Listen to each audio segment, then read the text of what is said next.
Your house cat isn't just a fluffy companion. It's a pint-sized version of something far wilder, a creature that stalks, hunts, and kills with instincts honed over millennia. Forget the adorable purrs and kneading paws for a moment, because today we're peeling back the domesticated facade to reveal the truth. Your cuddly kitty is shockingly close to a tiger, and once you see it, you can't unsee it. We share our homes with these small, often aloof animals, thinking of them as benign, albeit sometimes mischievous, members of the family. We see lions and tigers ruling the savanna and jungle, magnificent beasts at the top of the food chain. Our house cats, on the other hand, seem harmless in comparison, curled up on the couch, chasing dust bunnies. But what if I told you that the genetic gap between your tabby and a Bengal tiger is so small it's almost non-existent? It turns out that purring little fluffball is a lot more primal than most people ever realize, carrying the blueprint of a truly fearsome hunter right there in its DNA. And it's those shared genetic secrets that make them so fascinating and, frankly, a little terrifying. Now, prepare to have your mind blown. When we talk about how closely related species are, we often think of cousins or distant relatives. But domestic cats share an astonishing 95% of their DNA with tigers. Think about that for a second. 95%. That's like saying you and your sibling are genetically similar, but in this case, one sibling weighs 10 pounds and the other weighs 400. This isn't just a trivial statistic. This genetic overlap means that the core programming, the instincts, the hunting behaviors, and the lightning-fast reflexes that make a tiger an ultimate predator are almost identical to what's running through your house cat's veins. The real difference isn't in the internal wiring or the software, it's simply in the hardware, the sheer physical scale. Your cat isn't just acting like a tiny tiger, it is a tiny tiger, just without the deadly size advantage. Let's break down those shared instincts. Have you ever watched your cat play with a toy? Or better yet, seen it fixate on a bug scuttling across the floor? You might see a casual swat, but if you look closer, you'll witness a masterclass in predatory behavior. A tiger, before it lunges, stalks silently, its body low to the ground, muscles coiled, eyes locked on prey. And what does your house cat do? The exact same thing. That low crouch, almost imperceptible as they inch closer, the subtle twitch of the tail indicating intense focus, and then that sudden, explosive final leap. It's the same blueprint, the identical sequence of movements that a tiger uses to bring down a deer, applied by your cat to conquer a crumpled piece of paper. It's not just play, it's a deeply ingrained rehearsal of survival, a constant practice of its ancestral hunting art. The only difference is, the stakes are significantly lower for your living room hunter.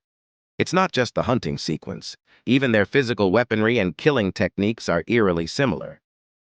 Take a look at those paws. Big cats, whether they're lions, leopards, or tigers, have these incredible retractable claws. These aren't just for scratching. They're vital tools for gripping prey, for climbing, and for maintaining their razor-sharp edge until they're truly needed. And guess what? Your cat has the exact same built-in mechanism. Those seemingly harmless paws conceal 5 daggers on each front foot, ready to extend and retract on command. They might use them to climb your curtains, but the design is pure predator. Then there's the bite. When a lion takes down a large animal, its primary kill method is a powerful bite to the neck, severing the spinal cord or crushing the windpipe.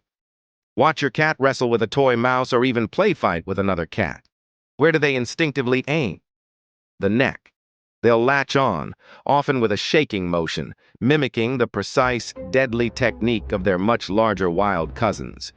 It's not malice.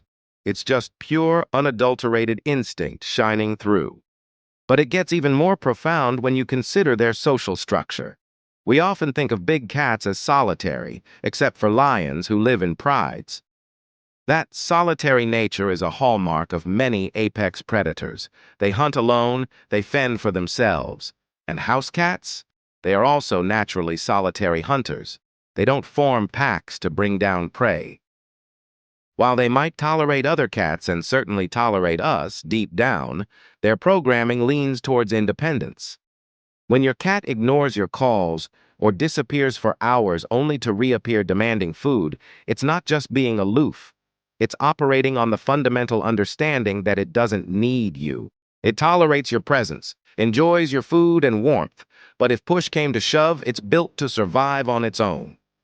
They're not looking for your approval, they're assessing their environment, deciding if you're a useful resource or just there. They're a guest in your home, not a dependent. And speaking of their physical prowess, let's talk about speed and power. A tiger, a creature of immense muscle and stealth, can hit speeds of up to 40 miles per hour in a sprint. That's blurringly fast. Now, your average house cat might not seem like a speed demon, but these compact athletes can sprint up to 30 miles per hour. Think about that. Adjusted for body size, the acceleration your cat can achieve is absolutely insane. Imagine scaling that up. If your cat were the size of a tiger or even a medium-sized dog, its explosive speed and agility would be absolutely terrifying. That burst of speed from a standstill to full sprint, the ability to change direction mid-air, it's all part of that shared predatory DNA, optimized for ambush and capture. They are finely tuned machines, designed for lightning-fast bursts of power. Then there's their vision, a true superpower for any predator operating under the cloak of night. Big cats, like lions and tigers, possess incredible night vision, able to see up to 6 times better than humans in low-light conditions. This allows them to hunt effectively when most prey animals are vulnerable and humans are stumbling in the dark. And your house cat? It shares that exact same advantage. Ever caught their eyes glowing in the dark, reflecting light like tiny green or yellow beacons?